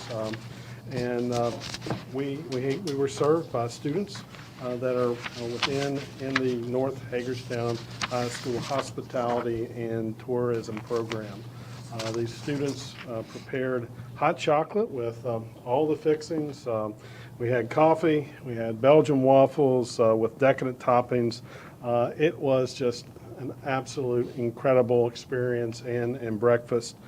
Student instrumentalists from Barbara Ingram provided live music to build on that atmosphere. And a little plug for Barbara Ingram, their holiday extravaganza starts tomorrow night and Thursday night, the Maryland Theater. But at our morning event this morning, we also invited the Board of County Commissioners, and was pleased to see President Barr and Vice President Klein. They were able to join us along with the county administrator, Mrs. Michelle Gordon, recognizing this is a really busy time, but we were glad to spend some time with them, and also glad that Mrs. Murray could participate in the festivities as well. So once again, just want to say thank you to our students at North Hagerstown as well as BISFA for adding to a very, very special experience. Also want to mention that we are nearing the winter break. We are now 2 days away from our winter break. As a reminder, WCPS schools and offices will be closed starting this coming Friday, December the 22nd. Thursday is a full day of school for students and staff. We're closed the week of Christmas as well. Then we look forward to welcoming students back after the new year on Tuesday, January the 2nd. My last item. Earlier this fall, we shared with the board the success of our Reading Tutor Apprenticeship Program. It is a win-win initiative, and we saw incredible gains in our elementary reading data. We're also seeing some success with this program with a kind of a grow your own initiative. This encourages students to consider pursuing a career in education. This evening, I would like to share a remarkable story of one of our former tutor apprentices who is now a WCPS employee. Let's watch our video. Alyssa Miller admits she wasn't exactly an ideal student. I wasn't the best in high school, middle school, elementary school. I got bad grades. I didn't listen to the teacher. But after this class of 2022 graduate turned her tassel at Boonesboro High School, she was ready to jump right back into the classroom, now working full-time as a kindergarten paraprofessional at Emma K. Dowd Elementary. There you go. Call it a turning point for her in high school. While Alyssa was cheering from the sidelines and smiling in the halls, she was also facing some extraordinary challenges. My junior year, I actually was homeless, and I wasn't going to graduate high school. I kind of gave up. I lost my passion and my drive. But her principal, Dr. Mike Kahanik, knew her full potential and saw an opportunity. Dr. Kahanik asked me what I wanted to do with my future career, and I told him I didn't really know. I just knew I loved kids, and he seen the way that I lit up when I talked about kids. And I told her, I said, listen, we're going to take this on. I said, we're going to find you a job that you can get to, and we're going to start talking about your schooling and where you go next. Her first words were, you promise? I remember she asked me to promise. And I believe we pinky sweared. And that's when we started that spring right away, trying to get her into the reading apprenticeship for the fall. Alyssa's senior year was the first year for a new program in Washington County Public Schools, the Reading Tutor Apprenticeship. High school students are trained to help improve the reading skills of elementary students, while also growing the next generation of educators. I didn't know at that time she had been volunteering as a BAAA coach for kids, on top of everything she had going on, which was just blew my mind. It just complemented the Reading Apprenticeship Program perfectly because she had already been working with those kids. And at the time, I didn't know 100% that teaching was for me because I didn't do the best in school myself. But I just remember that feeling of when I was in a classroom that my teachers became my family. As a reading tutor, Alyssa's students not only became like her family, they also became her purpose. I love seeing the kids. I love building the relationship with them. Not all of their needs are always met at home. So I'd love to bring that family aspect into the classroom and being someone that they can talk to, they feel comfortable with coming to. Her passion for her students was so strong, she was determined to be in the classroom every day. There was a certain point where I was actually Ubering back and forth from like hotels back to Boonesboro just to get to work because it was worth it if I got to see them that day. These kids make me so happy, and they were really like family to me when I really needed them the most. Alyssa showed promise as a reading tutor. The county's supervisor of English language arts first met Alyssa at training for the apprentices. She recalls Alyssa making daily lesson plans, examining data, even targeting her instruction to meet each child's unique needs. I was amazed at the way she could articulate what the student was able to do, what her focus was going to be on the lesson the next day, the assessments that she was doing, and what she was able to really diagnose in terms of how a student is learning to read and how she can better support them. And educational leaders who work with Alyssa say she's unnatural. She is an excellent relationship builder. And she's also really good at problem solving. So some of our most challenging students, she has built relationships with. So not only socially are they now improving, but academically they are because they've built that adult teacher-student relationship? I definitely I feel like I understand a lot of what they're going through, what they're dealing with. I love relating myself to them, putting myself in their shoes. I was once that kid. I was once that child. And now I can help someone who's just like me. Helping students just like her to realize their dreams, reach their goals, no matter the obstacles. The end goal is her in a classroom with the students as the teacher. She's meant to be a teacher. There's just so many people that have pulled together to help her because we believe in her. And to see her do those things is amazing. I don't think I'd be able to do this if it wasn't for them. And I want to be that for someone else. I want to be that person where I know the student is capable, I know what they can do, but sometimes they just need that extra push. They need someone to pull that out of them, tell them they can do it, and have the confidence in them that they might not see in themselves.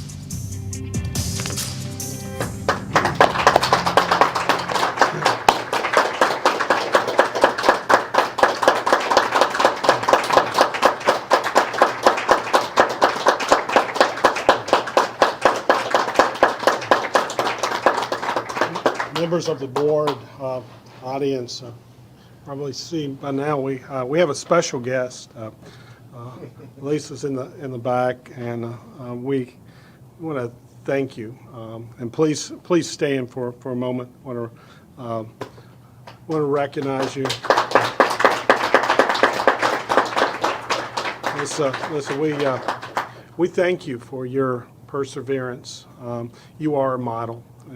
And we thank you most importantly for your passion for serving students. You're an exceptional educator. You're going to be an extraordinary teacher. So thank you. And we're proud to have you as a WCPS employee. Thank you for telling your story. Also, I know you've got a couple friends right behind you. Your former principal and mentor, Dr. Kahanik, and your current principal, Dr. Stacy Henson. We thank you, and just once again, congratulations, and appreciate your dedication, your support, and your compassion for really inspiring our students to be their best. And certainly you made an impact last year as a reading tutor, and now you're making an additional impact as an employee. So thank you, and we wish you a nice holiday. So thank you for being here tonight.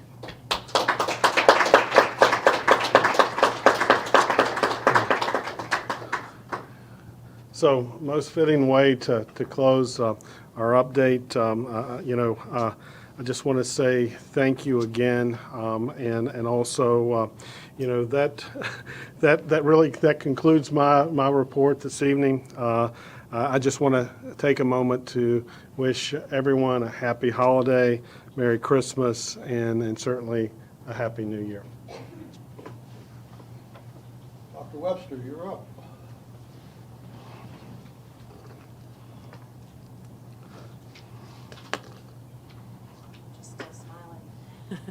Good evening, Mr. Stauffer, members of the board, Dr. Savine.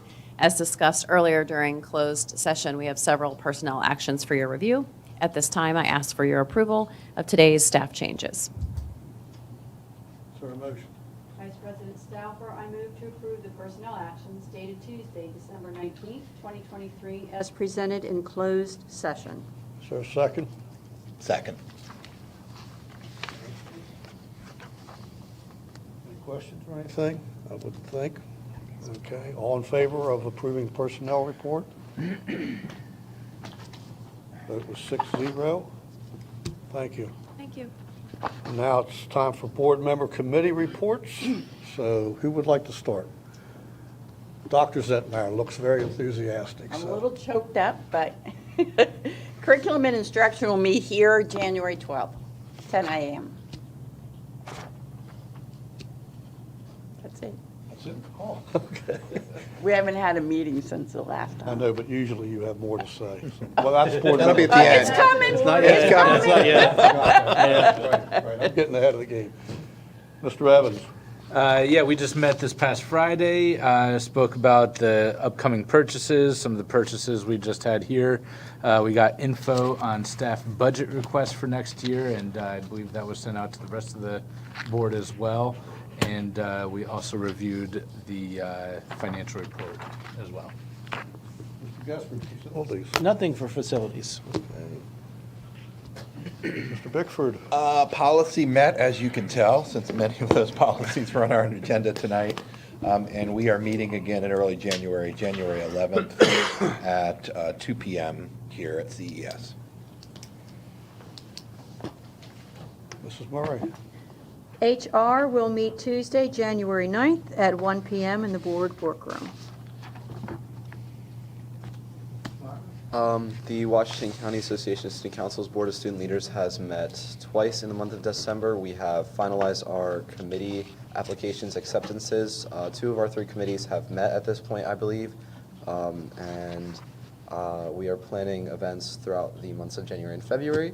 And the Maryland Association of Student Councils had a meeting, earlier this month where we voted on legislative stances for the upcoming legislative session and also advertised the Maryland Youth Advisory Council Community Conversation, which happened this Saturday, which I attended virtually. It was truthfully a really great opportunity to make my voice heard from a smaller county and represent Washington County very well, as well as to hear perspectives from students across the state about issues going on. And that is all for my committee report. Thank you. Thank you. Okay, future agenda items. You have a list of them in your packet, board members. Work session on January 2nd, and school climate and culture, tiered instructional support. There'll be a single audit report. This is for grants and so forth, federal grants, that type of thing. And then the business meeting will be January the 16th, and you can see the items that will be there. Now it's time for board member comments. So we'll go back to Dr. Zetmar, okay, and she's filibusterer. My mom was an artist. It skipped a generation, so when I was able to go to BISVA and create this bowl, I just hope the rest of those students feel that sense of accomplishment in what they're doing at that School for the Arts. It will be a reminder to me always. And secondly, thank you, Dr. Savine. Alyssa's story was the best Christmas present ever. It's why we do what we do and have hope in what we do. Thank you. Mr. Evans? Yeah, there's quite a bit there. I mean, that was an incredible story about Alyssa, and very thankful to her. A lot of times people don't realize it, but, it doesn't always take the best student to be the best teacher. A lot of times the best teacher is the worst student because you understand some of those struggling learners a little more. So she's going to do extremely well. It's very obvious. So thank you for presenting that to us. North High volleyball team, well, congratulations to all the athletes, all the teachers. North High volleyball team, what did they say, a 3.89 GPA? I mean, geez, if I was on the team, there's no chance they're even getting a 3. So, that was pretty impressive. That speaks a lot to the coach as well. So, congratulations to North High. And then I did just want to touch upon, I did go and make that motion to amend the consent agenda today.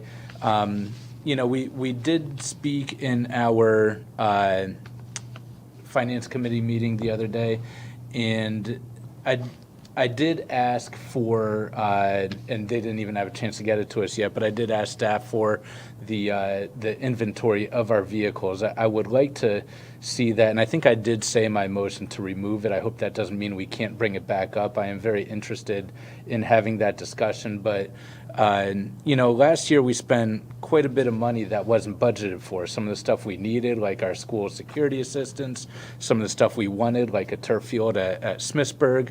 I always got to throw that out there. But, when we got our audit report a couple months ago, I guess it was now, we realized that we don't even have 1 month's worth of spending in our general fund balance. And, that is alarming because, not too long ago, I remember we had to sell one of our investments because we were dangerously close to not being able to fulfill our obligations. So I would like to review that. If we're going to spend money that's not budgeted for, I think we need to be prepared to make sure that we don't put ourselves in a bind to have to go and do something, drastically like that, and make sure that we have a good solid plan. Some obviously emergencies pop up, but given the rate of inflation we see, and maybe it's coming down, but not quick enough. Everyone's checkbooks are pushed to the limit right now, and our funding source between the state and county commissioners, we have they have obligations too, and the county had to go take out a $10 million budget this year to be able to get to their surplus. So there's concerns that I have that if we're going to go and purchase these new vehicles, I'd like to make sure that they're of the utmost priority, because we're going to be, setting ourselves up for failure if we don't even have 1 month's worth of spending in our checking account. As a person, you wouldn't want to live paycheck to paycheck. So I don't think that would be prudent for us to do as a school system, and I hope that we could kind of review that, make sure that we're able to get our general fund back up so that we could go and still have the money for certain when we do have emergencies at the same time. And Merry Christmas, everyone. Yeah, I would just say that Alyssa kind of lit up the room. I mean, she was just smiles back there, and I just kind of started looking back, and I saw this girl sitting back there. I'm thinking, what is that? And all of a sudden, I mean, just her face. I can't imagine what it would be like in a classroom with her, because she's just kind of this star and just brightness. And so we have a lot of great talented people. That's just another one, and it's just, way to go finding that, that star, where it really wasn't shining. In some ways shined it up a little bit and put it up on the shelf. And now we got this beautiful person that's just making us all look wonderful. So, yay to Mike and that team down in Boonesboro for seeing that. So congratulations to all of them. I'd like to wish everyone a Merry Christmas, and I hope everyone has a happy and safe and prosperous New Year. Mr. Beckford.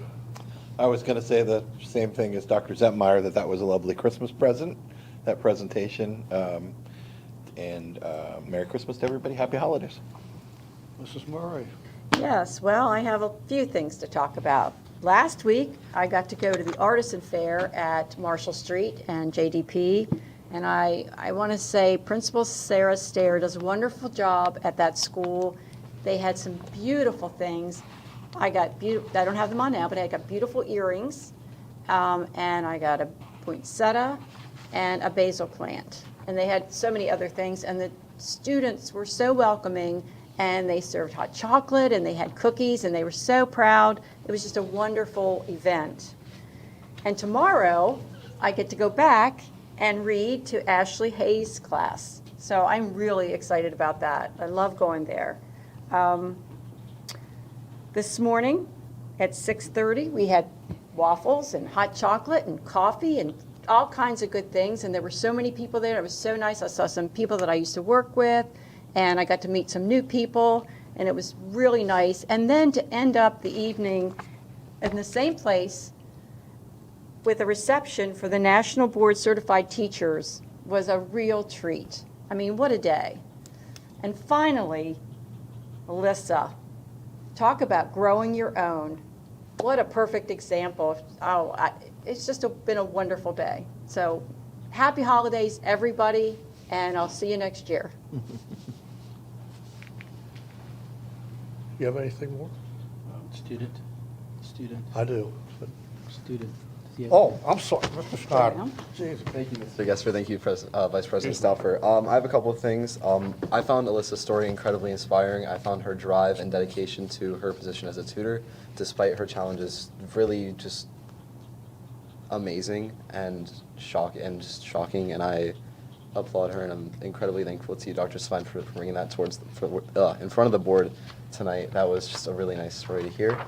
I also want to highlight the teachers who got nationally board certified and thank them for their motivation to just go above and beyond and really take their educational abilities to the next level to serve my peers and the students of Washington County.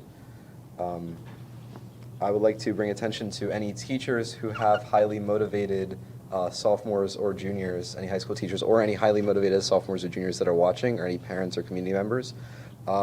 Student member on the board election nominations are open right now, so you can reach out to me or the faculty advisor, Jesse Orth, for the Washington County Association of Student Councils to inquire about that or nominate yourself. Nominations close in January, early January, I believe.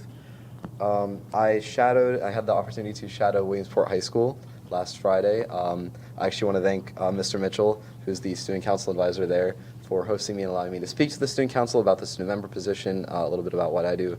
And I want to thank all the staff and the principal, Mr. Knoll, for being so welcoming and allowing me to shadow for the day. It was a really great experience and very insightful. And I just want to wish everyone a happy holiday and a safe holiday. Thank you. And ditto to some of the remarks we've already said. Huge congratulations to all the athletes for their grade point averages, because academics always come before athletics, but their state championships, they will not forget them. Huge congratulations to the National Board Certified Teachers. That was quite a class, and I think we're going to see a big increase in the number of those people who do that. Also, I want to commend the pre-K teachers in this county. Over the past few weeks, I've been assisting with Lions Club eye screenings of pre-K students in Washington County. And it is amazing what they have to do when a group of 4-year-olds, some of them are nonverbal. We've run into that. We've run into those who are difficult to test. We have a device that looks into their eyes. We call it a camera. Takes a look at their eyes and so forth.